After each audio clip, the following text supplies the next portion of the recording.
মোবাইলের দিকে তাকিয়ে দেখি ভাইয়া কল করেছে। কল রিসিভ করব কি না ভাবতে ভাবতে হঠাৎ কি মনে করে যেন কলটা রিসিভ করলাম। হ্যালো ভাইয়া, বল। এতদিন পর কি মনে করে কল করলি?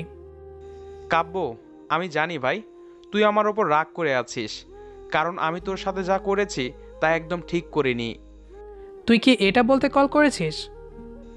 না, তুই প্লিজ আজকে আমার সাথে এই জায়গায় দেখা কর। প্লিজ মানা করিস না, তোকে আমার অনেক কিছু বলার আছে। ঠিক আছে, বল কখন দেখা করব। যদি পারিস এখনই আয়, আমি এখানেই বসে আছি। ঠিক আছে, আসছি ভাইয়া। তারপর কল কেটে দিয়ে রেডি হয়ে ভাইয়ার দেওয়ার ঠিকানায় চলে যাই। ওখানে গিয়ে দেখি ভাইয়া একটা মেয়ের সাথে বসে আছে। আমি ওদের কাছে যেতেই ভাইয়া আমাকে দেখে বলতে লাগলো, এ কি ভাই, তোর এই অবস্থা কেন? আমার কথা বাদ দে, কেন ডেকেছিস সেটা বল। তবে ভাইয়া, একটা কথা বলতো, তুই আমার নামে মিথ্যা বলেছিলে কেন? আর আমাকে কেন ডেকেছিস? তোর আর মীরার ডিভোর্সের কাগজ দিতে নাকি? আরে আমি মীরাকে কেন ডিভোর্স দিতে যাব? ওর সাথে আমার বিয়ে হলে তো ওকে ডিভোর্স দিব। মানে কি বলছিস ভাইয়া তুই? আমার ঠিক কিছুই তো আমার মাথায় ঢুকছে না। কাব্য, মীরার সাথে আমার কোনো বিয়ে টিয়ে হয় নাই। আমাদের বিয়েটা একটা নাটক ছিল, আর মীরা তোকে কাছে পাওয়ার জন্য এটা করেছে। আমি রাফি ভাইয়ের কথা ঠিক কিছুই বুঝতেছি না। কাব্য, তুই হয়তো আমার কথা বুঝতেছিস না, তোকে সবটা বুঝিয়ে বলছিস, শোন। আগে এটা বলতো, তুই মীরাকে কি আগে থেকে চিনতি? কই, না তো। ও আচ্ছা, শোন। এ হলো রিমা, যার কথা তোকে বলেছিলাম। আমরা দুজন একে অপরকে ভালোবাসি। একদিন আমাদের পার্কে দেখা করার কথা ছিল, কিন্তু সেদিন রিমা আসে না, বরং মীরা আসে আর বলে যে ও রিমাকে অপহরণ করেছে, আর ওর কথা মতো কাজ না করলে ও রিমাকে মেরে ফেলবে। বিশ্বাস কর ভাই, আমি শুধু রিমাকে বাঁচানোর জন্য মীরা আমাকে যা যা বলছে আমি তাই করছি, এবং ওর কথা মতো মীরাকে বিয়ে থেকে শুরু করে তোকে ওর জালে ফাঁসাতে আমি ওকে সব রকম সাহায্য করেছি। ভাই, তুই আমাকে ভুল বুঝিস না। এখন তুই যেভাবেই পারিস ওর জাল থেকে বের হওয়ার চেষ্টা কর। আর একটা কথা, আমার সাথে যখনই মীরা তোর সম্পর্কে কথা বলতো, তখনই তোর নাম শুনলেই ওর চোখ দেখে মনে হতো ওর চোখ দিয়ে যেন প্রতিশোধের আগুন জ্বলছে। আচ্ছা ঠিক আছে, আজকে আমি আসছি। তা তোরা বিয়ে করছিস কবে? আমাদের তো আজ 10 দিন হলো বিয়ে হয়ে গেছে। ও, বিয়েও করে ফেলেছিস? আমাকে তোরা একটাবার মুখের কথাও বললি না। সবই কপাল। তা আম্মু আব্বু কেমন আছে? আছে একরকম, তোর জন্য চাচি সবসময় কাঁদে। আচ্ছা ঠিক আছে, আমি আসছি বলে তারপর আমি ওখান থেকে চলে আসি। রাস্তা দিয়ে হাঁটছি আর ভাবছি মীরা কেন এরকম করলো। আর আমি তো আগে ওকে ভালো করে চিনতামও না। তাহলে কিসের প্রতিশোধ আমার থেকে নিতে চাই ও? যার কারণে শুধু আমার নয়, নিজের চরিত্রেও দাগ লাগাতে পিছু পা হলো না। আমাকে তা জানতেই হবে। এসব ভাবতে ভাবতে বাড়িতে এসে দেখি যে দরজা খোলা। ভাবলাম হয়তো মীরা হাসপাতাল থেকে চলে এসেছে। তখন হঠাৎ বাড়ির ভিতর থেকে কারো হাসির শব্দ আসছে। আমি দরজা খুলে ভেতরে যেতেই দেখি আমি দরজা খুলে ভেতরে যেতেই দেখি একটা খুব অপরূপ সুন্দরী মেয়ে মীরার সাথে বসে কথা বলছে। মেয়েটাকে দেখে মনে হলো কোনো স্বর্গ থেকে উঠে আসা রাজকুমারী। তখন মীরা আমাকে আসতে দেখে বলে উঠল, এই, তুমি মানুষ নাকি আর কিছু? হ্যাঁ, বাহিরে যাবে অন্তত একটা ফোন করে তো বলবে যে আমি বাহিরে যাচ্ছি। আর আমি কতবার কল দিলাম, কলটাও রিসিভ করলে না। কতটা টেনশন হচ্ছিল আমার তুমি জানো? আসলে আমি, কি ব্যাপার, আজ এত ভালো করে কথা বলছে, আর সাথে মেয়েটাকে? এই মানুষটা আবার কোন ভাবনার জগতে হারিয়ে গেল? আচ্ছা, তোমার যদি মন না চাই তাহলে বলার প্রয়োজন নাই। আসলে তেমন কিছু না, তোমরা গল্প করো, আমি খাবার। এই, একদম না। আগে ফ্রেশ হয়ে আসো, আমি খাবার রেডি করছি। আর হ্যাঁ, তোমাকে তো একটা কথা বলতেই ভুলে গেছি। এ হলো আমার কাছের বান্ধবী মণি। একটা জরুরি কাজে এখানে আসছে, তো সেই কাজের জন্য ওকে এখানে 3 মাসের মতো থাকতে হবে। তাই আমি বলছিলাম কি, তুমি যদি কিছু মনে না করো তাহলে ও আমাদের সাথে এই কয়দিন থাকবে। আর আমাদের তো অনেকগুলো রুম খালিই পড়ে আছে, তাই না? আচ্ছা ঠিক আছে, ওনার যতদিন ইচ্ছা এখানে থাকতে পারে। ভাই, আপনারা ভাবছেন মেয়েটা সুন্দরী দেখে থাকতে বলছি, তা নয়। মেয়েটা আসার কারণেই বদমাস মায়াটা একটু ভালো করে কথা বলছে দেখে বললাম। তারপর আমি ফ্রেশ হওয়ার জন্য ওয়াশরুমে চলে গেলাম। এদিকে মীরা। তোকে বলেছিলাম না, আমি বললেও না করবে না। চল খাবার টেবিলে যাই। তারপর আমিও ফ্রেশ হয়ে খেতে গেলাম, আর ওরা কথা বলছে। আরে এত কম খাচ্ছিস কেন? চা লাগবে নিয়ে খা। আর শোন, আমার বাড়িতে কোনো লজ্জা করবি না। তোর যা যা লাগবে আমার জিনিস ব্যবহার করতে পারবি, কোনো সংকোচ করবি না। আচ্ছা ঠিক আছে, তবে একটা কথা, আমি এখানে আসার পর তোর একটা জিনিসের ওপর আমার চোখ গেছে, বলতে পারিস পছন্দও হয়ে গেছে। আমার কাজ হয়ে গেলে আমি কিন্তু তোর চোখে ধুলা দিয়ে তা নিয়ে যাব। ঠিক আছে, যা নেওয়ার তা নিস, চোখে ধুলো দেওয়া লাগবে না। এদিকে আমি রাতের খাওয়া দাওয়া শেষ করে বাড়ির ছাদে এসে রাতের আকাশ দেখছি। ঠিক তখনই। কি ব্যাপার জিজু, একা একা এই মেঘাচ্ছন্ন আকাশে কি দেখছেন? মানুষ তো পরিষ্কার আকাশে কোটি তারার মাঝে সুন্দর একটা চাঁদকে দেখে, তাহলে আপনি কি দেখছেন ওই আকাশে? মনি, সব মানুষ যে রাতের আকাশে তারা ভরা আকাশের সৌন্দর্য দেখতে ছাদে আসে এমনটা নয়। আমাদের সমাজে এমন অনেক মানুষ আছে যারা এই মেঘে ঢাকা আকাশটাকেই বেশি ভালোবাসে। কি জানি, আমার তো এটা জানা ছিল না। যাই হোক, একটা কথা বলছি, শুনেন। ধরুন আপনি কাউকে ভালোবাসলেন, প্রথমে মনে হলো তাকে ছাড়া আপনি অসম্পূর্ণ, কিন্তু কিছুদিন পর হঠাৎ আপনার জীবনে এমন কেউ এলো, তখন আপনার মনে হলো আপনি যাকে ভালোবাসেন তার ভিতরে নতুন অতিথির তুলনায় সৌন্দর্য বা অন্য কিছু কম আছে, তখন আপনি কি করবেন? যদি মন থেকে কাউকে ভালোবাসা যায় তাহলে তার ভিতরে কোনো কমতি আপনার কাছে কিছু মনে হবে না। আর যদি তার সৌন্দর্য দেখে আপনি ভালোবাসেন তাহলে তা আপনার কাছে ভালোবাসা নয়। আর ভালোবাসা তো সেটাই যেখানে সৌন্দর্য উঁচু নিচু নেই, যেখানে আছে শুধু মনের মিলন। আর এখন যদি আপনি আমার কথা বলেন তাহলে আমি বলবো, আমি আমার জীবনে একজনকেই ভালোবাসি, আর সে আমার কাছে সবার থেকে আলাদা। যার দুনিয়া জুড়ে আমি ছিলাম, আর আমার দুনিয়া ছিল সে।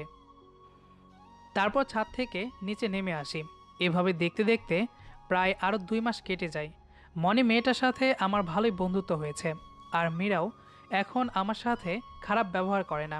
তবে ইদানিং দেখছি মনে মেয়েটা আমার সাথে ক্লোজ হওয়ার চেষ্টা করছে, কথায় কথায় গায়ে ঢলে পড়ে। আবার মীরার অনুপস্থিতিতে হঠাৎ করে জড়িয়ে ধরে চুমু দিয়ে পালিয়ে যায়। তো একদিন সকালে ঘুম থেকে উঠে দেখি মীরা মুচকি হাসতে হাসতে বাথরুম থেকে বের হচ্ছে। তাই জিজ্ঞাসা করলাম, কি ব্যাপার, পাগল হলেন নাকি? আজকে আপনাকে এত হাসি খুশি লাগছে যে? হঠাৎ তখনই মীরা আমার দিকে তাকিয়ে আমার কথার কোনো জবাব না দিয়ে মুখ কালো করে চলে গেল। এটা কি হলো কিছুই বুঝলাম না। যাক, আমিও বিছানা থেকে উঠে ফ্রেশ হতে যাই। ফ্রেশ হয়ে বাইরে যেতেই শুনতে পাই মীরা মনিকে বলছে, দোস্ত, আমি আজকে আমার বাবার বাড়িতে যাব, কালকে আসবো। তুই একটু তো দুলাভাইকে দেখে রাখিস কেমন? তুই না বললেও দেখে রাখতাম, আর এখন যেহেতু তুই বললি তখন তোর বরকে আমি আরো স্পেশাল ভাবেই রাখবো। আচ্ছা মীরা, তুই না বলেছিলি তোর মা বাবা তোকে বাড়িতে যেতে মানা করেছে?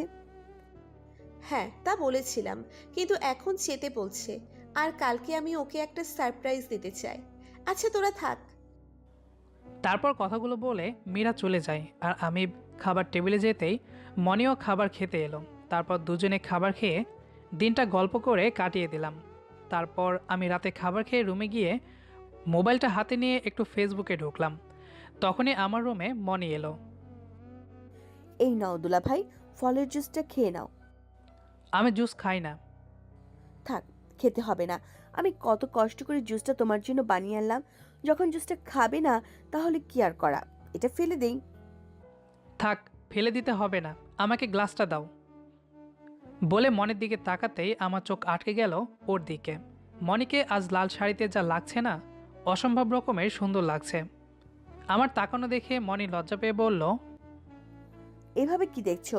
কালকের পর থেকে তো আমাকে আরো কাছ থেকে দেখতে পারবে। মামা মানে? কিছু না, জুসটা খাও। তখন আমি কিছু না বলে জুসের গ্লাসটা হাতে নিয়ে একটু একটু জুসের গ্লাসে চুমুক দিচ্ছি, আর মনি আমার পাশে বসে আমার সাথে গল্প করছে। জুসের গ্লাস শেষ হওয়ার পর হঠাৎ করেই মাথাটা চক্কর দিয়ে উঠল, সেই সাথে ভেতরে পশুটাও জেগে উঠছে। চারপাশটা কেমন যেন ঘোলাটে দেখছি। হঠাৎ কেন জানি মনে হলো আমার পাশে নীলা লাল শাড়ি পরে আমাকে ওর কাছে ডাকছে। আমিও ওকে জড়িয়ে ধরে বিছানায় চাদরের আড়াল হয়ে গেলাম। পরের দিন কারো চিৎকারে আমার ঘুম ভেঙে যায়। আমি দরজার দিকে তাকাতেই দেখি যে মীরা কাঁদতে কাঁদতে রুম থেকে বের হয়ে গেল। আমি মনিকে বুকের উপর থেকে সরিয়ে কাপড় ঠিক করে রুমের বাইরে আসতেই কে যেন মাথায় একটা খুব জোরে বাড়ি দিল, আর আমি সাথে সাথেই মাটিতে পড়ে যাই। চোখের সামনে ঝাপসা ঝাপসা কি যেন দেখতে পাচ্ছি আব্বুর মতো। কেউ লাঠি হাতে নিয়ে দাঁড়িয়ে আছে আর কিছু একটা বলছে। মীরা মা, তুমি এই কুকুরটার জন্য আমাদের মানাতে গিয়েছিলে, ওকে যেন মাফ করি। তুমি তো বলেছিলে এই চরিত্রহীনটা ভালো হয়ে গেছে। একটা কথা কি জানিস, কুকুরের লেজ যতই সোজা করতে চাস না কেন তা বাঁকাই থাকবে। শুধুমাত্র তোর কথা আর তোর পেটের বাচ্চার কথা ভেবে ওকে মাফ করতে চেয়েছিলাম, এখন তো ওকে। কথাটা বলেই কাব্যর বাবা কাব্যকে মারতে শুরু করলো। মারে চোটে কাব্যর গা ফেটে রক্ত বের হচ্ছে। কাব্যর মার দেখে মীরা খুব কাঁদতেছে, এদিকে কেউ কাব্যর বাবাকে আটকাতেও পারছে না। কাব্যকে মারতে মারতে যখন হাতের লাঠি ভেঙে যায় তখন তিনি বলেন, এই সবাই গাড়িতে গিয়ে উঠে পড়ো। আর একটা কথা, কেউ যদি এই জানোয়ারটাকে হাসপাতালে নেওয়ার চেষ্টাও করো তাহলে তার কী যে হাল করব তা বুঝতেই পারছো। আর মা, তুমি আমাদের সাথে চলো। বলে তিনি বাড়ি থেকে বের হয়ে গেলেন। তার পিছন পিছন সবাই বের হয়ে যায়। সবাই বের হতেই মনি রুম থেকে বের হয়ে মীরার দিকে তাকিয়ে একটা মুচকি হাসি দিয়ে চলে যায়। আর মনির পিছন পিছন মীরাও চলে যায়, শুধু পেছনে ফেলে যায় কাব্যর রক্তাক্ত দেহ। 7 বছর পর। মনি, এই মনি, কোথায় তুমি? দেখে যাও তোমার পাজি ছেলে আমার জামা কাপড়ের কি অবস্থা করেছে। এই, একদম আমার আব্বু সোনাকে পাজি বলবে না, বলে দিচ্ছি। আর তোমার জামা কাপড় নষ্ট করেছে, বেশ করেছে। কি বেশ করেছে, দাঁড়াও দেখাচ্ছি, বলে মনিকে বুকের ভেতর টেনে নিলাম আমি। এটা কি হলো? তুমি আমার কাপড়টা নষ্ট করে দিলে কেন? বেশ করেছি, কি করবে তুমি? হ্যাঁ, মনির বাবা বলল, মনিমা, মনিমা, কোথায় তোরা? নিচে গাড়ি অপেক্ষা করছে। এই ছাড়ো, বাবা ডাকছে, তাড়াতাড়ি গোসল করে বের হও, আমাদের যেতে হবে তো নাকি? তারপর রানা মনিকে ছেড়ে গোসল করতে চলে যায়, আর রানার গোসল হলে মনিও গোসল করে নেয়। আচ্ছা, ওরা তৈরি হোক, এই সুযোগে সামান্য পরিচয় দিয়ে আপনাদের। মনিকে আপনারা আগে থেকে চেনেন, আর রানা, সে হয়তো বুঝতেই পারছেন, রানা মনির বর। আজ 6 বছর হলো ওদের বিয়ে হয়েছে। মনির কিছু শারীরিক সমস্যার কারণে এত বছর পর ওরা সন্তান নিয়েছে। ওদের ছেলে রোহানের বয়স এখন 3 মাস। আর আজকে ওরা চট্টগ্রাম থেকে ঢাকায় যাচ্ছে। যদিও মনি যেতে চায় না অতিথির কথা ভেবে, কারণ মনির একটাই ভয়, যদি ওখানে গেলে ও সব কিছু হারিয়ে যায়। তারপর দুজন রেডি হয়ে মনির বাবার কাছে যায়। বাবা, ঢাকায় ওর না গেলে হয় না? মনির বাবা বলল, মা, তোর বরকে কি আমি একা পাঠাচ্ছি? তুই তো ওর সাথেই যাচ্ছিস, তাহলে এত চিন্তা কি? ভয় করছে বাবা, যদি ওখানে গিয়ে সবকিছু হারিয়ে ফেলি। কি হারিয়ে ফেলার ভয় শুনি? কই, কিছু না। আচ্ছা মনি, তুমি আমাকে একটা কথা বলবে? বাবার এত বয়স হয়েছে, এখন তার বিশ্রাম করার সময়।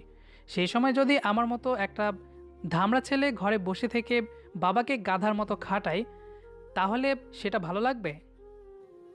এই, সাবধানে কথা বলবে। আমার বুড়ো ছেলেটাকে আর একবার গাধা বললে তোমার মাথা ফাটাবো। মনির বাবা বলল, মা, তুই এটা কি করছিস? জামাইকে ছেড়ে দে। আব্বু, আমরা তাহলে আসি, নিজের খেয়াল রাখবে। আমরা খুব তাড়াতাড়ি ফিরে আসব। প্রায় 4.5 ঘন্টা পর ঢাকায় আসলাম। ঢাকায় একটা বড় শপিং মলের সামনে আসতেই ড্রাইভারকে বললাম, ড্রাইভার, গাড়িটা শপিং মলের কাছে পার্ক করেন। গাড়ি থেকে নেমে, কি হলো, এখানে নামলে যে? কিছু কি কিনবে? হ্যাঁ, বাবুর জন্য কিছু কাপড় নিব। আচ্ছা ঠিক আছে, চলো। তারপর আমরা মলের ভেতরে ঢুকে পড়ি। মনি, তুমি বাবুর জন্য কাপড় দেখো, আর আমি একটু মলটা ঘুরে দেখি। ঠিক আছে, বেশি দেরি করবে না কিন্তু। ওকে সুইটহার্ট। তারপর আমি মলটা ঘুরে দেখছি, ঠিক তখনই পেছন থেকে কে যেন আমার হাত টেনে ধরলো। আমি পেছন ঘুরে দেখি একটা 6 বছর বয়সের হবে একটা মেয়ে। কিছু বলবে মা? আঙ্কেল, জুসের বোতলের কর্কটা খুলে দিবে? আমি না খুলতে পারছি না। ঠিক আছে, দাও। জুসের বোতলে কর্কটা খুলে দেই। তা মামনি, তুমি একা কেন? তোমার মা বাবা কোথায়? তোমার এভাবে একা একা ঘোরা ঠিক নয়। আমার আব্বু নেই। আম্মু বলেছিল যে আব্বু নাকি অনেক দিন আগেই ওই আকাশের তারা হয়ে গেছে, তাই আমার সাথে আসতে পারে নাই, তাই আম্মুর সাথে এসেছি। সরি মামনি, আমি বুঝতে পারিনি। তা মামনি, তোমার নাম কি? আমার নাম হলো রাইসা, এই রাইসা, কোথায় গেলি মা? এই রে, আম্মু ডাকছে, মনে হয় আমাকে না পেয়ে রেগে গেছে। আমি যাই। আরে শোনো তো। যা, চলে গেল। ভারী মিষ্টি মেয়ে তো। আমার যদি এরকম একটা মেয়ে থাকতো। এই, একা একা কি ভাবছো এত? চলো, আমার হয়ে গেছে। কিছু না, চলো। তা আমার আম্মুটা এত ঘুরলে হবে? বাড়িতেও তো যেতে হবে।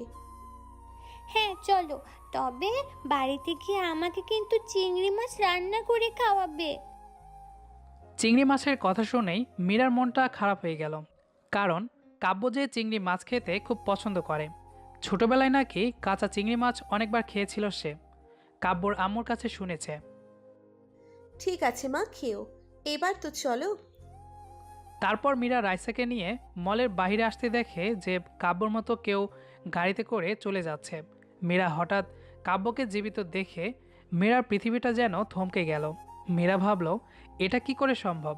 মরা মানুষ কি করে জীবিত হতে পারে? গাড়ি মীরার দৃষ্টির আড়াল হওয়ার আগেই মীরা একটা অটোতে উঠে পড়ে আর গাড়িটাকে ফলো করতে থাকে। একসময় গাড়িটা একটা বাড়ির ভেতরে চলে যায়। আরে, এটা তো মনির বাড়ি। তাহলে মনি ফিরে এসেছে। মীরা মনির বাড়ির কাছে এসে অটোর ভাড়া মিটিয়ে মনিদের বাড়িতে ঢুকে পড়ে আর চুপি চুপি জানালা দিয়ে ভেতরে তাকাতেই মীরার পৃথিবী যেন থমকে গেল। এ কি দেখছে সে? এটা দেখার আগে ওর মৃত্যু হলো না কেন? কারণ মীরা ভেতরে তাকাতেই দেখে যে মনি কাব্যকে কিস করছে। আর কিছুক্ষণ পর মীরার কানে একটা বাচ্চার কান্না এলো। রানা, আমাকে এবার তো একটু ছাড়ো, বাবু কাঁদতেছে।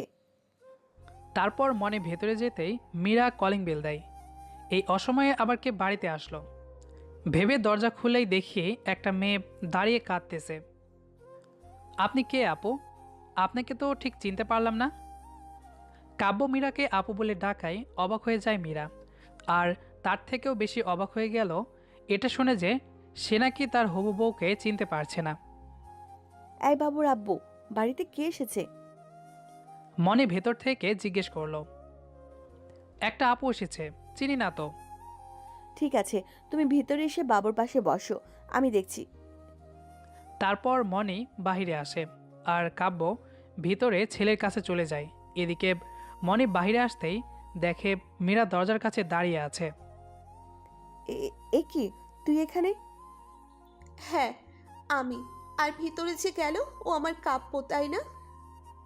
কি কি কি সব বলছিস তুই এসব পাগলের মতো? আমার বর কেন তোর কাব্য হতে যাবে? তুই তো নিজের হাতে নিজের বরকে আগুনে পুড়ে মেরে ফেলেছিস, তাই না? তাহলে তুই এখন কেন বলছিস এসব? না, ওকে আমি মানিনি। তুই আমার কাছ থেকে ওকে আলাদা করতে তুই নিশ্চয়ই কোনো চাল চেলেছিস, যার কারণে ও আমাকে চিনতে পারছে না। রানা, আমি 5-10 মিনিটের জন্য একটু বাইরে যাচ্ছি, তুমি বাবুকে একটু দেখে রাখো। মনি ঘরের ভিতর রানাকে উদ্দেশ্য করে বলল। তারপর মনি মীরার হাত ধরে ওদের বাড়ির বাইরে এসে বলে, হ্যাঁ, তুই ঠিক বলেছিস, আমি ওর সাথে এমন কিছুই করেছি। কি করেছি জানিস? শোন তাহলে, তোর কাপড় পোড়ানোর সব স্মৃতি আমি নষ্ট করে দিয়েছি। বুঝতে পারছিস? ওর সব স্মৃতি আমি একদম নষ্ট করে দিয়েছি। ও ওর পরিবার, তুই এবং তোদের সবাইকে ভুলে গেছে। এমনকি ও এটাও আদৌ জানে না ওর নাম রানা নয়, ওর নাম কাব্য। আমি ওকে সব কিছু ভুলিয়ে ওকে এক নতুন জন্ম এবং এক নতুন পৃথিবী দিয়েছি, যার সবটা জুড়ে আমি, শুধুই আমি আছি। কিন্তু আফসোস আমার, শুধু ওর মন থেকে একটা জিনিস মুছতে পারিনি। জানি না প্রত্যেক রাতে কি ওর স্বপ্নে সে গান গায়, যাকে আমি মুছে দিতে পারছি না। আর হ্যাঁ, তুই ওকে দেখে এত অবাক হচ্ছিস কেন? আর নিজের বর করছিস কেন? তুই তোকে দেখতে পারতি না? আমাকে সবসময় বলতি ও তোর বোনের খুনি, তাহলে আজ ওর প্রতি এত দরদ উঠছে কেন তোর? মনি দেখ, আমি সত্যটা না জেনে ওর সাথে অনেক বড় অন্যায় করে ফেলেছি। তুই প্লিজ ওকে আমার কাছে ফিরিয়ে দে। কাকে ফিরিয়ে দেওয়ার কথা বলছিস?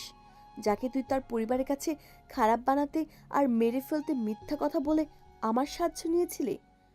এটাও তো ওর ভাগ্য ছিল যে সেই রাতে যখন নেশার ঘরে ও আমাকে পাগল করে আমার সাথে সহবাস করেছিল। প্রথমে তো আমি ভেবেছিলাম ওকে মেরে ফেলবো তোর কথা মতো, কিন্তু পারিনি। কেন জানিস? তুই যেদিন ওর ছবিটা আমাকে দেখেছিলি, তখন সেদিনই আমার ওকে অনেক ভালো লেগে যায়। তাই তোর কথা মতো এখানে আসি এবং প্রথমে তোর কথা মতো ওর সাথে বন্ধুত্ব করি, আর তাতেই জানতে পারি ও আর যাই করুক কাউকে ঠকাতে পারে না। তারপর থেকে আমি একটা প্ল্যান করি, যেটা ছিল আমার নিজের একান্ত ব্যক্তিগত। আমি জানতাম ওই দিন তুই তোর প্ল্যান মতো ওর বাবা মাকে এনে আমাদের ঘনিষ্ঠ অবস্থায় দেখিয়ে ওর বাবাকে দিয়ে মার খাওয়াবি, আর সুযোগ বুঝে তুই কাব্যকে মেরে ফেলবি। কিন্তু আমি তো হতে দেইনি। তুই ওখান থেকে বের হওয়ার পর আমাকে বলেছিলি আমি যেন ওই বাড়িতে আগুন লাগিয়ে দিই। হ্যাঁ, আমিও সেদিন ওই বাড়িতে আগুন লাগিয়ে দিয়েছিলাম, তবে তার আগে কাব্যকে ওখান থেকে সরিয়ে দিয়েছিলাম। আর আমার প্ল্যান মতো ওকে তোদের কাছে মৃত বানিয়ে দিলাম। তারপর কাব্যকে নিয়ে আমি চট্টগ্রাম চলে যাই আর চিকিৎসা করাই। ডাক্তারকে টাকা খাইয়ে ওর সব স্মৃতি আমি মুছে দিয়ে ওকে একটা নতুন পরিচয় দেই, আর আমার সব ভালোবাসা দিয়ে ওকে আমার করে নেই। তাই ভালোই ভালোই বলছি মীরা, তুই এখান থেকে চলে যা, আর তোর মাথা থেকে কাব্যর নামটা মুছে ফেল। আর আজকের পর তোকে আমার রানার মানে তোর কাব্যের আশেপাশেও যেন না দেখি। যদি কাব্যর আশেপাশে কখনো তোকে দেখি, তাহলে তুই যেমন তোর বোনের জন্য ওকে মারতে চেয়েছিলি, ঠিক তেমনি তুই যদি আমাদের মাঝে আসার চেষ্টাও করিস, তাহলে তোকে সরাতেও আমার 2 মিনিটের সময় লাগবে না। মনি, তুই তো আমার বেস্ট ফ্রেন্ড, প্লিজ এমনটা করিস না। আচ্ছা, বেস্ট ফ্রেন্ড বলে কি তোকে আমার বরের ভাগ দিব নাকি? এতটা মহান আমি নই। আর তাছাড়া আমি যদি তোর কাছে তোর বরকে চাইতাম, তুই দিতি? তুই কেন? পৃথিবীর কোনো মেয়েই এটা করবে না। ঠিক বলেছিস মনি, আসলে কেউ কখনো তার বরের ভাগ কাউকে দেয় না। তাহলে আমি কেন তোর কাছে দয়া ভিক্ষা চাচ্ছি? আমার জিনিস আমি খুব তাড়াতাড়ি এখান থেকে নিয়ে যাব। তুই শুধু তৈরি থাক। আর তোকে অনেক অনেক ধন্যবাদ। কেন জানিস, আজ থেকে আমার মেয়েটাকে আর কেউ অনাথ বলতে পারবে না। তোর মেয়ে মানে? সরি, আমার মেয়ে না, আমাদের মেয়ে। কাব্য আর আমার মেয়ে। আমার মেয়েটা শুধু আমার একটা ভুলের কারণে এতদিন বাবার আদর পায়নি, আর এখন খুব তাড়াতাড়ি সেটা পেতে চলেছে। আসি কেমন? তবে একটা কথা কি জানিস মনি, আমাদের জীবনে এমন কেউ আছে যাকে আমরা যতই চেষ্টা করি না কেন ভুলতে পারি না, যেমনটা কাব্য ভুলতে পারে নাই।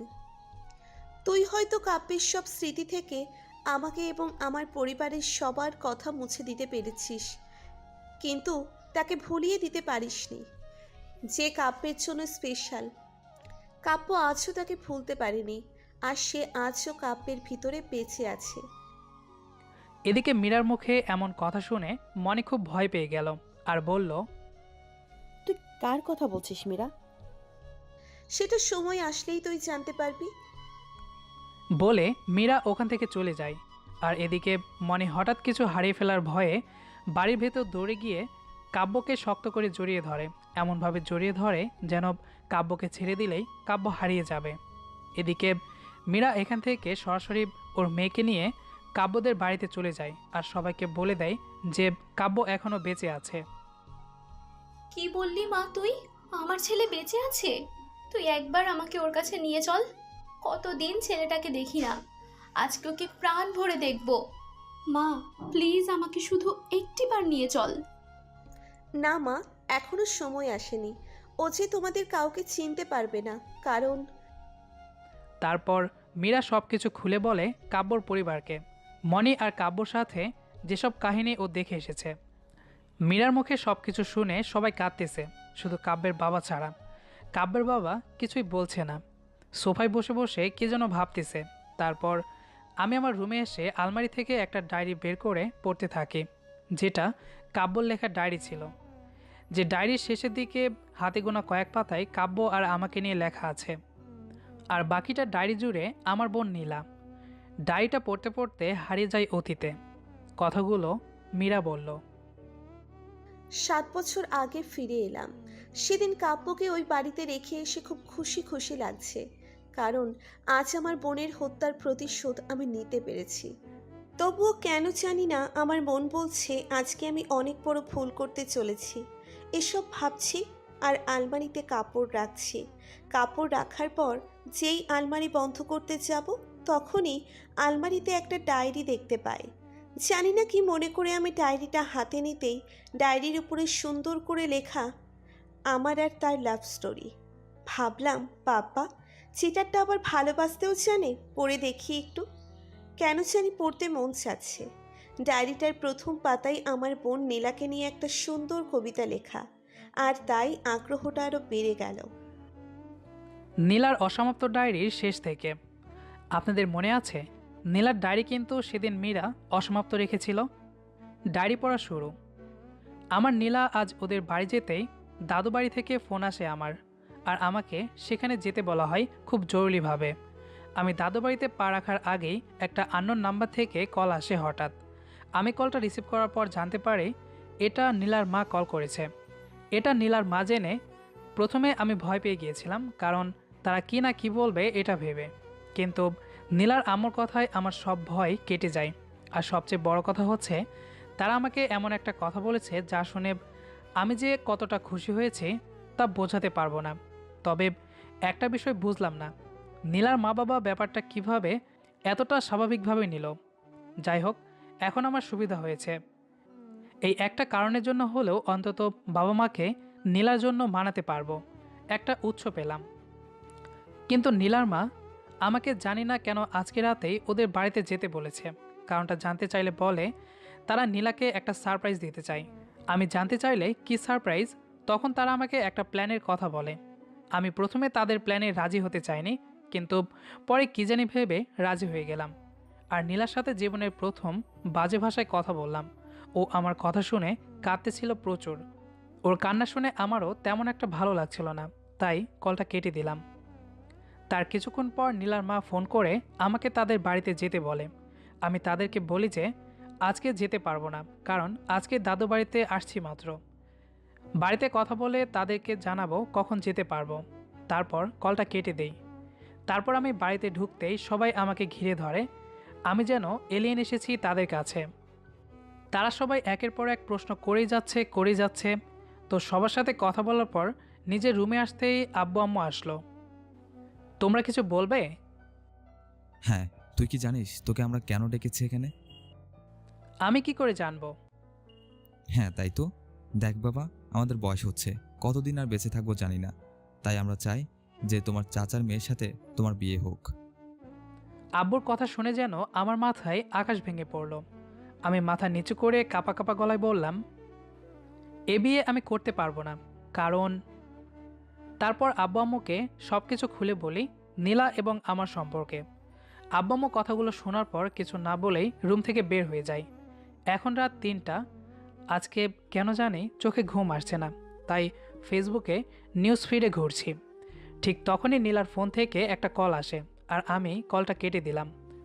এরপর 5 বার কল দিলেও আমি বিরক্ত হয়ে কলটা রিসিভ করে বলি, ওই তোর সমস্যা কি, এত কল দিচ্ছিস কেন? কাব্য প্লিজ আমাকে বাঁচাও, ওরা আমাকে বাঁচতে দিবে না, ওরা আমাকে। হঠাৎ নীলার মুখে এমন কথা শুনে আমার পা থেকে মাটি সরে গেল। হ্যালো নীলা, কোথায় তুমি? আর কি হলো, কথা বলছো না কেন? নীলা কথা না বলাই আমি খুব ভয় পেয়ে যাই। তখন আমি কাউকে কিছু না বলেই বাড়ি থেকে বের হয়ে যাই এবং সরাসরি রংপুরের উদ্দেশ্যে প্রায় 1.5 ঘন্টা পর রংপুরে পৌঁছে যাই। তারপর নীলার বাড়ির দিকে যাচ্ছি। অনেক আগেই নীলা আমাকে ওদের বাড়ির ঠিকানা দিয়েছিল।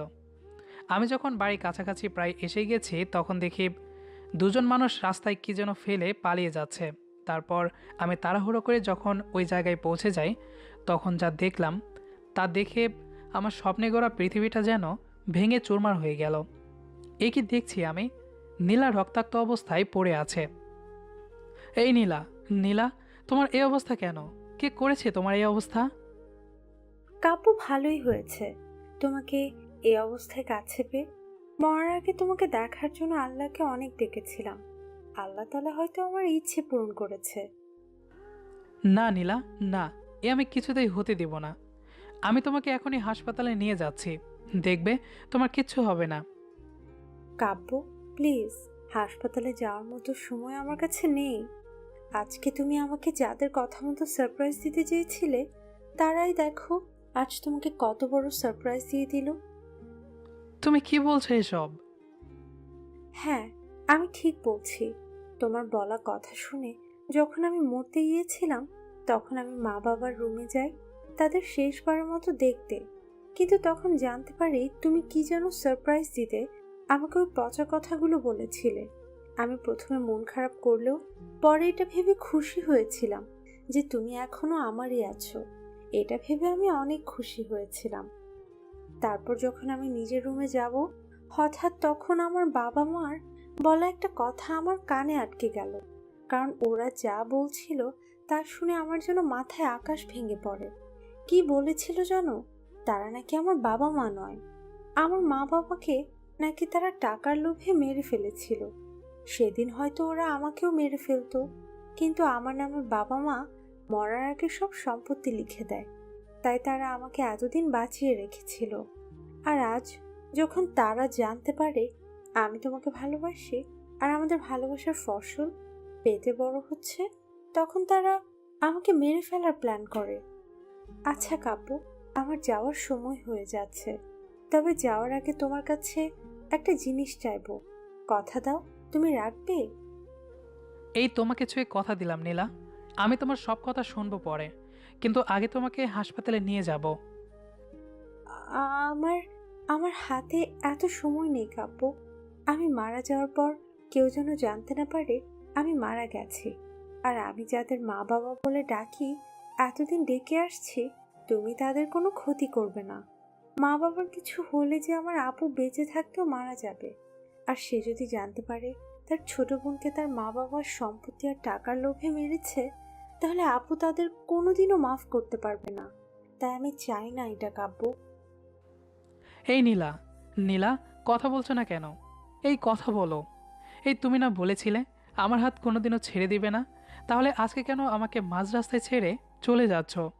একবারও কি এটা ভেবে দেখলে না আমি তোমাকে ছাড়া কিভাবে থাকবো? নীলা, এই নীলা, তুমি কি আমার কথা শুনতে পারছো না? নীলা, প্লিজ ফিরে আসো, আমি যে তোমাকে ছাড়া বাঁচতে পারবো না। নীলা। সেদিন রাতে আমি অনেক কেঁদেছিলাম, তারপরেও আমার নীলা আমার ডাকে সাড়া দেয়নি। স্বার্থপরের মতো আমাকে একা করে দূর অজানায় চলে গেছে, হারিয়ে গেছে আমার জীবন থেকে। তারপর আমি ওকে দেওয়া কথা মতো সে রাতে আমার কাঁধে করে ওকে আমি সরকারি কবরস্থানে অন্ধকারে কবরে রেখে আসি এবং ওখান থেকে চোরের মতো পালিয়ে আসি। আম্মু আম্মু, তুমি কাঁদছো কেন? রাইসার ডাকে বাস্তবে ফিরলাম আর চোখের পানি মুছে বললাম, কিছু না মা, এমনি। তুমি আমার কোলে মাথা রাখো, আমি তোমাকে ঘুম পাড়িয়ে দিই। তারপর মীরা রাইসার মাথায় হাত বুলিয়ে দিতে দিতে মীরাও ঘুমিয়ে যায়। পরের দিন খুব সকাল সকাল মীরা মনিদের বাড়িতে যায় আর লুকিয়ে লুকিয়ে ওদের ফলো করতে থাকে। ওরা কি করে, কোথায় যায়, এভাবে দেখতে দেখতে 15 দিন কেটে যায়। 15 দিন পর আমি অফিসে কাজ করছিলাম, এমন সময় অফিস পিয়ন এসে বলল, স্যার আপনার পার্সেল। আমি বললাম, ঠিক আছে দিন। আমি পার্সেলটা খুলে দেখি 2টা ডায়েরি। আমাকে আবার ডায়েরি কে দিল? তারপর আমি ডায়েরি খুলে দেখি ডায়েরির প্রত্যেকটা পাতায় লেখা। কি আজব মানুষ রে বাবা, ডায়েরি গিফট করলো, তাও আবার লেখা ডায়েরি। এটা আমি কি করব? আচ্ছা দেখি কি লেখা আছে এই ডায়েরিতে, তাহলে হয়তো বুঝতে পারবো। তারপর ডায়েরি পড়তে লাগলাম। ডায়েরিটা পড়তে পড়তে হঠাৎ কেন যেন মনে হচ্ছে ডায়েরির প্রতিটা শব্দ আমার খুব পরিচিত, আর এই ঘটনাগুলো আমি খুব কাছে থেকেই দেখেছি, কিন্তু কোথায়? না, মনে পড়ছে না কেন। উফ, মাথাটা এত ব্যথা করছে কেন? না, আর ভাবতে পারছি না। হ্যালো ম্যানেজার সাহেব, আমার রুমে একটু আসুন। স্যার আসবো? হ্যাঁ আসুন। হঠাৎ আমার শরীরটা একটু খারাপ লাগছে, তাই আমি বাড়ি যাচ্ছি। রাতে অফিসের সব কাজকর্ম আমাকে মেইল করবেন। আর হ্যাঁ, এসএস কোম্পানির সাথে আমাদের কোম্পানির যে চুক্তি হয়েছিল সেই ফাইলটাও আমার বাড়িতে পাঠিয়ে দিবেন। ঠিক আছে স্যার, আমি এই দিকটা দেখছি, আপনি কোনো চিন্তা করবেন না। গুড। আমি তাহলে আসি। ড্রাইভারকে গাড়ি বের করতে বলুন। জি স্যার। ড্রাইভার বলল, স্যার কোথায় যাবেন? আমি বললাম, বাসে চলুন চাচা। তারপর বলল, ঠিক আছে স্যার। ড্রাইভার গাড়ি চালাচ্ছে। হঠাৎ করেই ড্রাইভার অন্য এক অচেনা রাস্তায় গাড়ি নিয়ে যায়। তখন আমি বললাম, এ কি চাচা, আপনি এদিকে কোথায় যাচ্ছেন? এটা তো বাড়ির রাস্তা নয়। ড্রাইভার বলল, স্যার এটা আপনাদের বাড়িতে যাওয়ার শর্টকাট রাস্তা। আমি বললাম, ওহ তাহলে ঠিক আছে, এই রাস্তা দিয়েই যান। আমি ড্রাইভারের সাথে কথা বলার সময় হঠাৎ একটা পার্ক চোখে পড়ল। পার্কটা দেখে আমার খুব চেনা চেনা লাগছে, তাই বললাম, চাচা গাড়ি থামান তো একটু। ড্রাইভার রাস্তার পাশে গাড়ি থামাতেই আমি গাড়ি থেকে নেমে পড়লাম আর পার্কটার দিকে যাচ্ছি। তখন হঠাৎ ড্রাইভার বলল, স্যার ওইদিকে কোথায় যাচ্ছেন? আমি বললাম, চাচা আমি একটু পার্কটা ঘুরে দেখতে চাই, আপনি একটু ওয়েট করুন। ড্রাইভার বলল, আরে স্যার শুনেন তো। যাহ চলে গেল। বলতে পারলাম না যে এই পার্কটা অনেক দিন থেকেই বন্ধ। এদিকে আমি পার্কের কাছে আসতেই দেখি পার্কের মেইন গেটে তালা ঝুলছে, কিন্তু ভেতরে নীল জামা পরা একটা মেয়েকে দেখছি। এই মেয়ে কিভাবে ভেতরে গেল? এমন সময় হঠাৎ কে যেন আমার কাঁধে হাত রাখে। আমি চমকে গিয়ে পেছনে ঘুরতে দেখি প্রায় 70 থেকে 80 বছরের একজন বৃদ্ধ লোক দাঁড়িয়ে আছে। তখন আমি বললাম, কিছু বলবেন চাচা? লোকটা বলল, তুমি কে বাবা? তোমাকে তো আগে কখনো দেখি নাই, এখানে কি করছো? আমি বললাম, আসলে চাচা আমার নাম রানা আহমেদ। তা চাচা আপনি কে আর পার্কে তালা দেওয়া কেন? লোকটা বলল, আমি এখানে দারোয়ানের কাজ করি। আমি বললাম, ওহ তাই? তো চাচা আমার একটা উপকার করুন না, তালাতে একটু খুলে দেন, আমি একটু ভেতরের জায়গাটা ঘুরে দেখতাম। লোকটা বলল, না বাবা আমি এটা করতে পারবো না। আজ থেকে প্রায় 4 বছর আগে কয়েকজন ছেলে একটা মেয়েকে রেপ করে এখানে মেরে ফেলে যায়, তাই সরকারি লোক এটাকে বন্ধ করে দেয়। এখন যদি তোমাকে আমি ঢুকতে দেই তাহলে আমার চাকরি চলে যাবে, আর আমি এই বুড়ো বয়সে কোথায় চাকরি পাবো? লোকটার কথা শুনে মনটা খারাপ হয়ে গেল, তাই কিছু না বলে যে চলে আসবো তখনই লোকটা বলল, বাবা একটু শোনো তো, তুমি কি এর আগেও এখানে আসতে? কেন জানি না তোমাকে খুব পরিচিত মনে হচ্ছে। আমি বললাম, না চাচা আমি তো এখানে নতুন, আর আপনি হয়তো অন্য কারোর সাথে আমাকে গুলিয়ে ফেলছেন।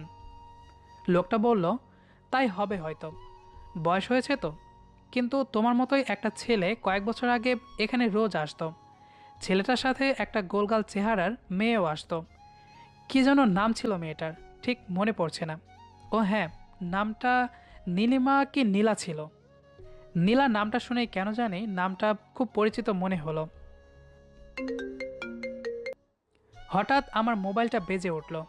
মোবাইলে তাকিয়ে দেখি মনি কল করেছে। হ্যালো সুইটহার্ট, বলো। জান, তুমি কই? এই তো পার্কের কাছে। তোমার কি কিছু লাগবে? না, কিছু লাগবে না, তুমি একটু তাড়াতাড়ি বাড়িতে আসো। একা একা ভালো লাগছে না। আর একটা কথা, আসার সময় আমার জন্য কিন্তু ফুচকা আনতে ভুলবে না। যদি ভুলে যাও তাহলে তোমার খবর আছে। বাবু আমি এখানে ফুচকা কোথায় পাবো? তা আমি কি করে বলবো? আমি তোমাকে 1 ঘন্টা সময় দিলাম, তার ভিতরে ফুচকা নিয়ে বাড়িতে আসবে, নয়তো আমি রাগ করব। আচ্ছা ঠিক আছে, তাহলে আজকে আর ফুচকা নিয়ে আসবো না, তুমি তোমার রাগ নিয়েই থাকো। যা বাবা, কেটে দিল। একটু মজা করলাম আর মহারানী সত্যি সত্যি রাগ করলো। চাচাকে বললাম, চাচা আজ তাহলে আসি, আপনি ভালো থাকবেন। চাচা বলল, আচ্ছা বাবা তুমিও ভালো থেকো। তারপর গাড়ি কাছে এসে ড্রাইভারকে বললাম, আচ্ছা চাচা এখানে আশেপাশে কোথাও ফুচকার দোকান আছে? ড্রাইভার বলল, হ্যাঁ স্যার, সামনে রাস্তার মোড়ে একটা দোকান আছে। আমি বললাম, ঠিক আছে তাহলে ওখানে একটু দাঁড়াবেন। ড্রাইভার বলল, আচ্ছা ঠিক আছে স্যার। তারপর ড্রাইভারের কথা মতো জায়গা থেকে ফুচকা নিয়ে বাড়িতে এসে কলিং বেল দিতেই মনি দরজা খুলে দেয়। আমি যখনই বাড়ির ভেতরে ঢুকতে যাব তখনই মনি বলল, কি আপনি? আপনাকে তো ঠিক চিনলাম না। আর কি চাই এখানে? এই রে, ভালোই খেপেছে আমার বউটা। এই মনি, পাগল হয়ে গেছো নাকি? আমাকে আপনি করে বলছো কেন? আমি না তোমার একমাত্র আদরের বর? এখানে মনে বলে কেউ থাকে না, আপনি এখন আসতে পারেন। তাহলে আমার মনে হয় আমি ভুল ঠিকানায় এসেছি। আমার বউ তো আমাকে আপনি করে বলে না। ভেবেছিলাম বউটাকে সাথে করে নিয়ে ফুচকা খাবো। আচ্ছা আপু, আপনি ভালো থাকবেন, আমি আসি। এই বাবু, কোথায় যাও? আমি তো তোমার সাথে একটু মজা করছিলাম। বলেই আমাকে জড়িয়ে ধরলো আর ফুচকার প্যাকেটটা নেওয়ার চেষ্টা করলো মনি। আরে আপু, কি করছেন কি? আমাকে আপনি জড়িয়ে ধরেছেন কেন? আর আমার বউয়ের জন্য আনা ফুচকা চুরি, থুক্কু, ডাকাতি করার চেষ্টা করছেন কেন? এই, কে তোমার আপু? হ্যাঁ, আর আমি তোমার একমাত্র বউ না? আমি তোমাকে জড়িয়ে ধরবো না তো কে ধরবে? হ্যাঁ, এই বাবু, ফুচকা দাও না প্লিজ। সরি, এগুলো আপনাকে দিতে পারবো না। এগুলো আপনার জন্য নয়, আমার জন্য। বলেই ভেতরে ঢুকলাম। তুমি না এক্ষুনি বললে ফুচকা তোমার বউয়ের জন্য, আর আমি তো তোমার একমাত্র বউ। আচ্ছা তাই বুঝি? কই, আমার তো মনে পড়ছে না। ফুচকা খেতে খেতে বললাম, আর মনেই আমার দিকে তাকিয়ে আছে। এই যে আপনি আমার দিকে এভাবে তাকিয়ে কি দেখছেন? এভাবে তাকিয়ে থাকলে তো আমার পেট খারাপ করবে। মনি তখন মুখ কালো করে বলল, তোমার পেট খারাপ, আমার না। আর হলেও তোমার কারণে হবে। যাও, ফ্রেশ হয়ে আসো। ও তাই তো, আমি তাহলে ফ্রেশ হয়ে আসি, তারপর পেট ভরে ফুচকা খাবো। বলে ফ্রেশ হতে চলে যাই। হুম, যাও যাও। আমাকে দেখে দেখে ফুচকা খাও, তাই না? এবার দেখি কি করে আমাকে দেখিয়ে খাও। তারপর গপাগপ গপাগপ সব ফুচকা সাভার করে ফেললো মনি। আমি ফ্রেশ হয়ে এসে দেখি একটা ফুচকাও নাই, সব রাক্ষসীটা খেয়ে ফেলেছে। তাই মন খারাপ করে সোফায় বসে আছি। খুব কষ্ট হচ্ছে ফুচকাগুলোর জন্য। এদিকে মনি, আহারে, বেচারার খুব কষ্ট হচ্ছে ফুচকার জন্য। দেখি তাহলে মজা করি একটু। বাবুর কি মন খারাপ? কই না তো, আমার আবার মন কি জন্য খারাপ হবে? আমি জানি তোমার মন খারাপ। আচ্ছা দাঁড়াও, তোমার মন ভালো করে দিচ্ছি। তাই বুঝি? তা কিভাবে করবে? দেখোই না। তারপর মনি জোর করে আমার কোলে বসে ওর গোলাপি দুই ঠোঁট দিয়ে আমার ঠোঁট বন্ধ করে দেয়। আমিও মনির সাথে হারিয়ে গেলাম অন্য এক জগতে। প্রায় 5-10 মিনিট পর মনি যখন ছেড়ে দেয় তখন দুজনে খুব হাঁপাচ্ছি। কি, বাবুর মন ভালো হয়েছে? 10% হয়েছে। কি, মাত্র এতটুকু? তা কি করলে বাবুর মন ভালো হবে? বলছি। বলে মনিকে কোলে তুলে নেই আর বেডরুমের দিকে যাচ্ছি। মনি 2 হাতে আমার গলা জড়িয়ে আছে আর আমার বুকের মধ্যে মুখ লুকাচ্ছে লজ্জাবতীর মতো, আর মাঝে মাঝেই আমার বুকের মধ্যে কিস করছে। তারপর আমি মনিকে বিছানায় শুয়ে দিয়ে রুমের দরজা লাগিয়ে দেই। এখন দুজন দুজনের খুব কাছাকাছি অবস্থান করছি। মনির প্রায় প্রতিটা নিঃশ্বাস আমি অনুভব করছি। আর না, বদ্ধরুমে কি হচ্ছে তা আপনারা আপাতত বোঝার দরকার নেই। পরের দিন সকালে অফিসে যাওয়ার সময়, এই বাবু, আজকে তোমার অফিসে যেতে হবে না। কেন গো, অফিসে যাব না কেন? অফিসে কত কাজ পড়ে আছে। পড়ে আছে তো কি হয়েছে, অন্যদিন করে দিও। আজ রোহানকে নিয়ে একটু হাসপাতালে যেতে হবে টিকা দিতে। আর তারপর আমি প্ল্যান করেছি আমরা সারাদিন ঘুরবো। আচ্ছা ওকে মাই ডিয়ার বউ। তারপর মনিকে নিয়ে আমি হাসপাতালে চলে যাই আর আমাদের ছেলে রোহানকে টিকা দিয়ে ওদের নিয়ে ঘুরতে বের হই। আমি গাড়ি ড্রাইভিং করছি আর মনি আমার পাশে বসে আছে। আমরা ইট পাথরের এই ঢাকা শহরটাকে দেখছি। তখন হঠাৎ দেখি শপিং মলের ওই বাচ্চা মেয়েটা একটা বাড়ির সামনে খেলছে, তাই গাড়িটা ওই বাড়ির সামনে পার্ক করলাম। কিন্তু বাড়িটা আমার অনেক পরিচিত মনে হচ্ছে কেন? কি হলো, গাড়িটা থামালে কেন? আমি মনির কথার কোনো উত্তর না দিয়ে গাড়ি থেকে নেমে মেয়েটার কাছে চলে গেলাম। এই যে মামুনি, এখানে কি করছো? তুমি দেখতে পাচ্ছ না আমি খেলছি? তা আঙ্কেল, তুমি আমার বাড়িতে কি জন্য আসছো? আচ্ছা, এটা তোমার বাড়ি? আমার জানা ছিল না মামুনি। আমি তো তোমাকে দেখে তোমার সাথে কথা বলতে আসলাম। তুমি আমার সাথে কথা বলতে এসেছো? তাহলে আমার সাথে বাড়িতে চলো, দুজনে খেলবো আর গল্প করবো। না মামুনি, আজ না, অন্য একদিন আসবো। আজকে আমার একটু কাজ আছে। না, অন্য একদিন নয়, আজকেই যেতে হবে।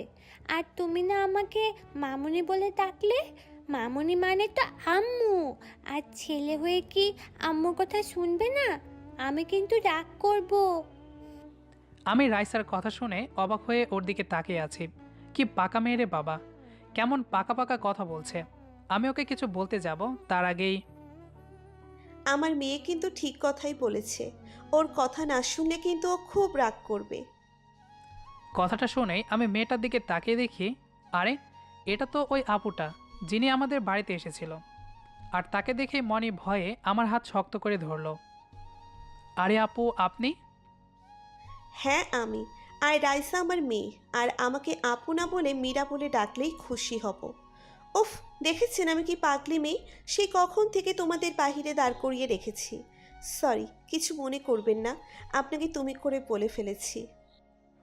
আরে আমাকে সরি বলার কি আছে, আর আমি তো আপনার থেকে একটু ছোটই হব। তখন হঠাৎ পেছন থেকে মনি বলে উঠল, আপু আপনাকে অনেক অনেক ধন্যবাদ আমাদের আপনাদের বাড়িতে যাওয়ার জন্য বলছেন, কিন্তু দুঃখিত, আসলে আমরা আজ যেতে পারছি না। অন্য কোনো একদিন না হয় আসবো। আজ আমরা ছেলেকে নিয়ে একটু হাসপাতালে গিয়েছিলাম, আর আমাদের গায়ে অনেক ময়লাও লেগে আছে। আরে মা, তাতে কি হয়েছে? তোমরা যদি আমাদের বাড়ির দরজা থেকে কিছু না মুখে দিয়ে চলে যাও, এতে গৃহস্থের অকল্যাণ হবে। তোমরা না হয় আমাদের সাথে একটু গল্প করে ফিরে গেলে। বাবা, এতে তোমার কোনো আপত্তি নেই তো? ঠিক আছে আন্টি, আমার কোনো আপত্তি নেই। এমনিতেও এখানে আমাদের কোনো পরিচিত মানুষ নেই, মানে আত্মীয় স্বজন নেই। আপনাদের সাথে পরিচয় হলে আমাদেরও ভালো লাগবে। তুমি কি বলো? মনিকে উদ্দেশ্য করে বললাম। মনি প্রথমে না করতে চেয়েও পরে রাজি হলো, আর ওনাকে কেন জানি খুব পরিচিত মনে হচ্ছে।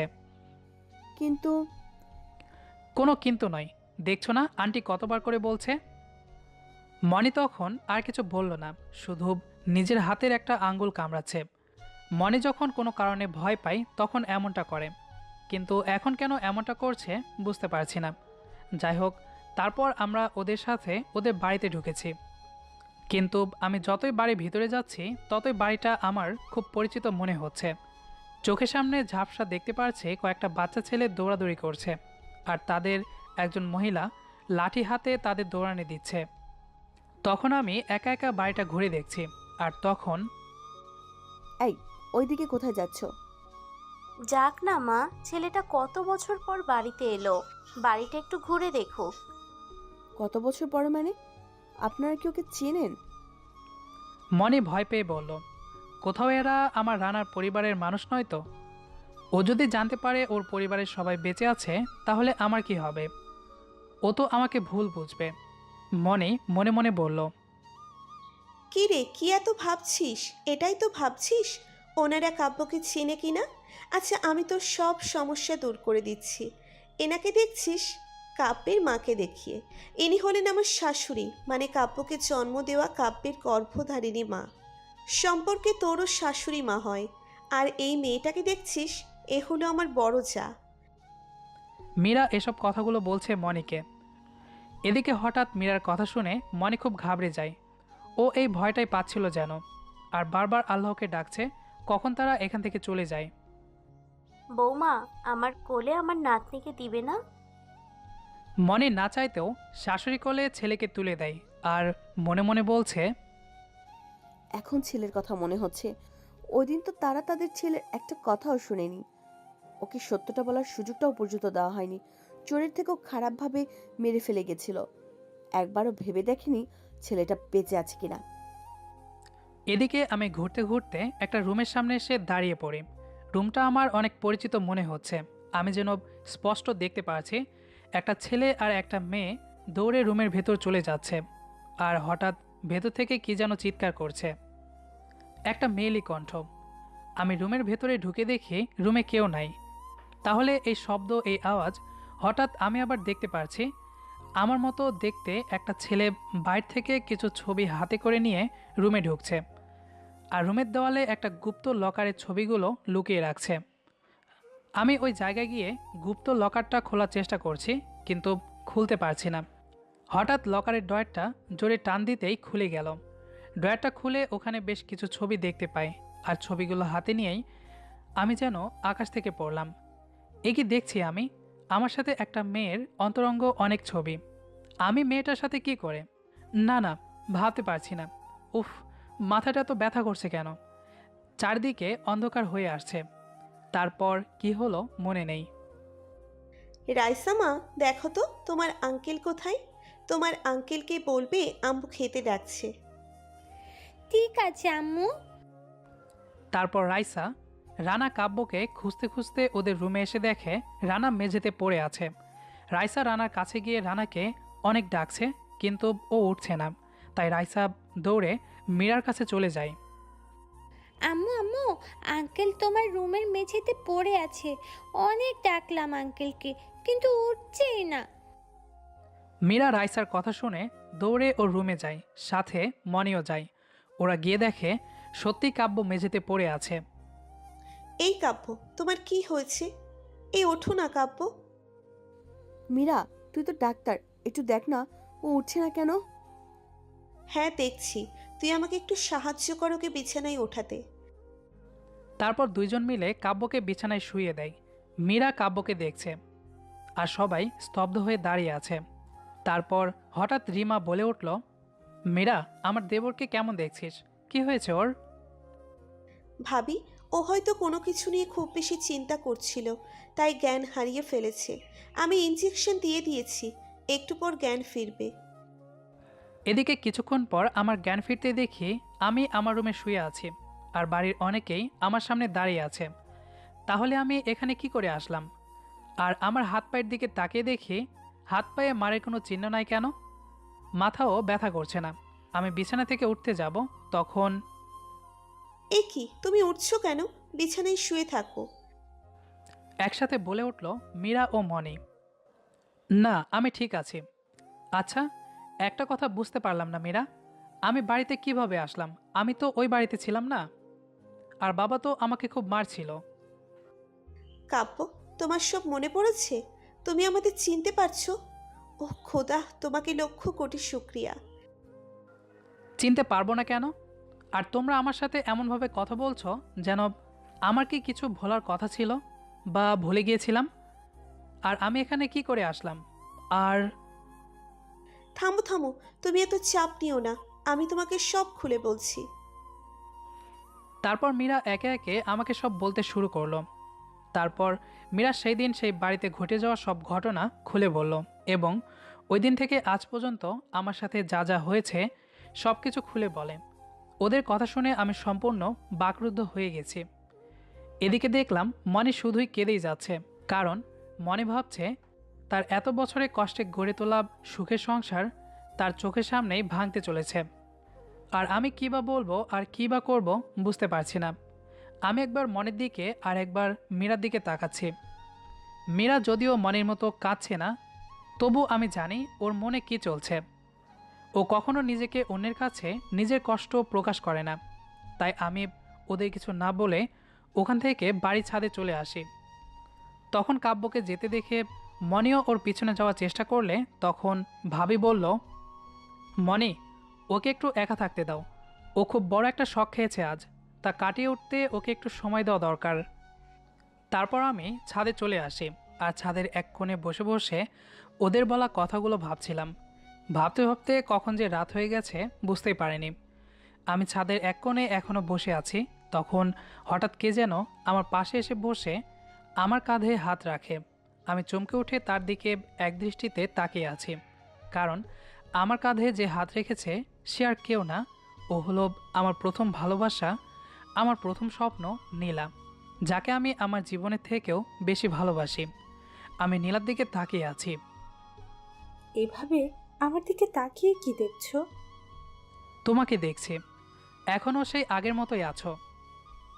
হ্যাঁ, তা তো থাকবই। তুমি তো বুড়ো হয়ে যাচ্ছ। তা আমার বুড়োটার মন খারাপ কেন? কি এত ভাবছো? ভাবছি শুধু আমার কারণে আজ তিনটা মেয়ে জীবন নষ্ট হয়ে গেল। জান, আমার না বেঁচে থাকতে খুব কষ্ট হয়, বারবার মরে যেতে ইচ্ছে করছে। চুপ! এই মরার কথা আর একবার বললে আমি কিন্তু তোমার সাথে আর কোনোদিনও কথা বলতে আসবো না। আর কি বললো তোমার কারণে তিনটা জীবন নষ্ট হয়েছে? আমাদের সাথে যা যা হয়েছে তা আমাদের ভাগ্যে লেখা ছিল। আর এখন তুমি যদি মারা যাও তাহলে একবারও কি ভেবে দেখেছো তোমার ছেলে মেয়ে দুটোর কি হবে? আপু আর মনি আপুর কি হবে? তুমি হয়তো আপুর উপর রাগ করে আছো, তার থাকাটা স্বাভাবিক, কারণ আপু তোমার সাথে খুব খারাপ ব্যবহার করেছে, তোমাকে কষ্ট দিয়েছে। কিন্তু বিশ্বাস করো, আপু তোমাকে সত্যি অনেক ভালোবাসে। ও কোনোদিনও মুখ ফুটে এটা বলবে না যে কাব্য আমি তোমাকে ভালোবাসি, কারণ আপু জানে তুমি তাকে ভালোবাসবে না। আর মনি আপুও তোমাকে অনেক ভালোবাসে, হয়তো আমাদের থেকে একটু বেশি। তুমি কি তাকে কষ্ট দিতে পারবে? যার কারণে তুমি বেঁচে আছো তাকে এভাবে মাঝ রাস্তায় একা ফেলে যেতে পারবে? তোমার যখন কিছু মনে ছিল না তখন তুমি তাকে নিজের থেকেও বেশি ভালোবাসতে। একবার নিজের জীবনের উপলব্ধি থেকে ভেবে দেখো, আমি তোমাকে যখন ছেড়ে গিয়েছিলাম তখন তোমার কেমনটা লেগেছিল। আমি না হয় তোমার মা বাবা, আমার বোন এবং মনি আপুর কথা বাদ দিলাম, কিন্তু তোমার ছেলে মেয়ের কথা ভেবে দেখো। মেয়েটা আজ পর্যন্ত তার বাবাকে দেখে নাই, রাতের একটা তারাকে তার বাবা মনে করে। আর আজ যখন জানতে পেরেছো তার বাবা বেঁচে আছে, সে কতটা খুশি হয়েছে। তুমি কি তোমার মেয়ের খুশির কথা একবারও ভেবে দেখবে না? এই সমস্ত কথা এক নিঃশ্বাসে বলল নীলা আমাকে। নীলা, এখন আমি কি করব তুমিই বলো। আমি না পারবো তোমাকে ভুলে যেতে, আর না পারছি ওদের মেনে নিতে। আমি এটাও অস্বীকার করতে পারবো না যে আমি না চাইলেও ওদের মায়ায় জড়িয়ে পড়েছি, আর আমি ওদের মায়া থেকে বের হতে পারছি না। আমার যে খুব কষ্ট হচ্ছে। প্লিজ নীলা, আমাকে তোমার সাথে নিয়ে চলো। এ হয় না কাব্য, তুমি ওদের মায়া থেকে বের হতে পারবে না, কারণ ওরা তোমার বিয়ে করা বউ। তুমি যতই ওদের মায়া থেকে বের হতে চাইবে ততই ওদের মায়ায় জড়িয়ে যাবে। তাহলে আমি কি করব তুমি বলে দাও প্লিজ। তুমি ওদের মেনে নাও। আঙ্কেল, তুমি কার সাথে কথা বলছো? হঠাৎ রাইসার কথা শুনে পাশে তাকিয়ে দেখি নীলা আর নেই, সম্পূর্ণ উধাও। তাহলে তাহলে এটা কি আমার কল্পনা ছিল? এতক্ষণ যা যা বললাম সব নীলা আমাকে কল্পনায় করিয়ে বলেছেন? হয়তো। নীলা এখন কোথা থেকে আসবে? কারো সাথে না মা। তুমি এত রাতে এখানে কি করো? আম্মু বললো ছাদে নাকি আব্বু আমার জন্য দাঁড়িয়ে আছে। এখানে তো তুমি ছাড়া আর কেউ নেই, তাহলে কি তুমি আমার আব্বু? রাইসার মুখে আব্বুর ডাক শুনে বুকটা কেমন যেন ঠান্ডা হয়ে গেল। নিজের সন্তানের মুখে আব্বুর ডাক শুনলে যে এতটা শান্তি লাগে তা আগে কখনো জানতাম না। তাই আমি রাইসাকে বুকে নিয়ে ওর মুখে একটা চুমা দিয়ে বললাম, হ্যাঁ মা, আমি তোমার আব্বু। আরেকবার আব্বু বলে ডাক না মা। আব্বু আব্বু, তুমি কোথায় ছিলে এতদিন? তুমি জানো আমার স্কুলের বন্ধুরা ওরা আমাকে প্রতিদিন বলে এর বাবা পুতুল কিনে দিয়েছে, ওর বাবা কিনে দিয়েছে, এটা কিনে দিয়েছে। তখন আমার না খুব মন খারাপ করতো। আর জানো আব্বু, ওদের আব্বু আম্মুরা ওদের প্রতিদিন স্কুলে নিয়ে যায়, নিয়ে আসে। কিন্তু তুমি আর তুই আম্মুকে আমাকে প্রতিদিন স্কুলে নিয়ে যাবে? প্রতিদিন আমার সাথে খেলবে? হ্যাঁ মা, আমি তোমাকে রোজ স্কুলে নিয়ে যাব আর তোমার সাথে খেলবো, অনেক খেলনা কিনে দেব। রাইসা, রাইসা, যাও মা, তোমার দাদি ভাইয়ের সাথে খেলতে ডাকছে তোমাকে। যাও, ভাইয়ের সাথে খেলা করো। আমি সামনে তাকিয়ে দেখি মীরা আর মনি দাঁড়িয়ে। ঠিক আছে ছোট আম্মু। আচ্ছা আব্বু, তুমি থাকো, আমি ভাইয়ের সাথে খেলবো এখন। এটা বলেই রাইসা চলে গেল। আমি ওদের দেখে আবার ছাদের এক কোণে দাঁড়ালাম। ওরা দুজন আমার দুই পাশে এসে দাঁড়িয়ে পড়ে। কেউ কোনো কথা বলছি না। অনেকক্ষণ পর নীরবতা ভেঙে মীরা বলল, কাব্য, তোমার কাছে ক্ষমা চাওয়ার মতো মুখ আমার নেই, তবুও তোমাকে বলবো, যদি পারো মেয়েটার মুখের দিকে চেয়ে আমাকে ক্ষমা করে দাও। আমি একটা ভুল প্রতিশোধের নেশা আমাকে অন্ধ করে দিয়েছিল, কিন্তু বিশ্বাস করো, যেদিন আমি সত্যটা জানতে পেরেছিলাম সেই দিন থেকে আজ পর্যন্ত কখনো নিজেকে ক্ষমা করতে পারিনি। অনেকবার নিজেকে শেষ করে দিতেও চেয়েছি, কিন্তু মেয়েটার মুখের দিকে তাকিয়ে আমি কিছুই করতে পারিনি। মীরা কাঁদতে কাঁদতে বলল কথাগুলো। এদিকে কাব্য চুপচাপ। দেখো কাব্য, সব মানুষই তো ভুল করে থাকে, আর আমিও করেছি, তোমার সাথে অন্যায় করেছি। অনেক বছর তোমাকে তোমার পরিবার থেকে দূরে রেখেছি। যদি পারো আমাকেও মাফ করে দিও প্লিজ। কাব্য এখনও চুপ। আচ্ছা, আমরা চাইলে তিনজনকে পুরাতন সব অতীত ভুলে নতুন করে জীবনটা সাজাতে পারবো না? পারি না এমন একটা দুনিয়া বানাতে যেখানে আমরা তিনজন আর আমাদের ছেলে মেয়ে থাকবে, থাকবে বিশ্বাস আর ভালোবাসা। আমি জানি কাব্য, তোমার হৃদয় জুড়ে নীলা আছে, তবু যদি পারো। ঠিক তখনই কে যেন আমার কানে কানে বলছে, কি এত ভাবছো? ওদের মেনে নাও। আমি না হয় তোমাদের মাঝেই বেঁচে থাকবো, আর আমি তো আছি সব সময় ছায়ার মতো তোমার পাশে। এদিকে ওরা আমার পাশে এখনও চুপচাপ দাঁড়িয়ে আছে। আমি আস্তে আস্তে দুই হাত নিয়ে দুইজনের হাত ধরলাম। ওরা আমার দিকে তাকিয়ে মিষ্টি একটা হাসি দিয়ে আমার কাঁধে মাথা রেখে রাতের আকাশের দিকে তাকিয়ে আছে। আমি যেন স্পষ্ট অনুভব করতে পারছি কে যেন দূর আকাশ থেকে আমাদের তিনজনের দিকে তাকিয়ে মুচকি মুচকি হাসতে হাসতে অন্ধকারে মিলিয়ে যাচ্ছে, আর আমার চোখ দিয়ে পানি গড়িয়ে পড়ছে। সেই চোখের পানি দামি কিছু ফিরে পাওয়ার না হারিয়ে ফেলার, তা নাইবা জানলেন। কিছু কথা অজানায় না হয় থাকুক। জানি না গল্পটা কেমন হয়েছে, সবার কাছে ক্ষমা চেয়ে নিচ্ছি।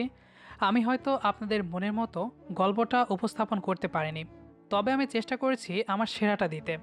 গল্পটির প্রথম থেকে শেষ পর্যন্ত যারা আমাকে অনুপ্রেরণা উৎসাহিত জুগিয়েছেন তাদেরকে ধন্যবাদ দেব না। তাদের জন্য রইল অন্তরে অন্তরন্ত স্থল থেকে ভালোবাসা। আর গল্পে ভেবেছিলাম মীরাকে একটু শাস্তি দেব, কিন্তু বাবা মায়ের ভিতর মনোমালিন্য এটা সন্তানের ওপর খারাপ প্রভাব পড়ে, এটা ভেবে দিলাম না। সম্পূর্ণ গল্পটি আপনার কাছে কেমন লেগেছে কমেন্ট করে জানাবেন। দেখা হবে নতুন কোনো গল্প নিয়ে, সে পর্যন্ত আমাদের সাথেই থাকুন। আর হ্যাঁ, ভিডিওটি যদি ভালো লেগে থাকে তাহলে অবশ্যই একটি লাইক দিয়ে আমাদের পেজটি ফলো করে রাখুন। ধন্যবাদ সবাইকে।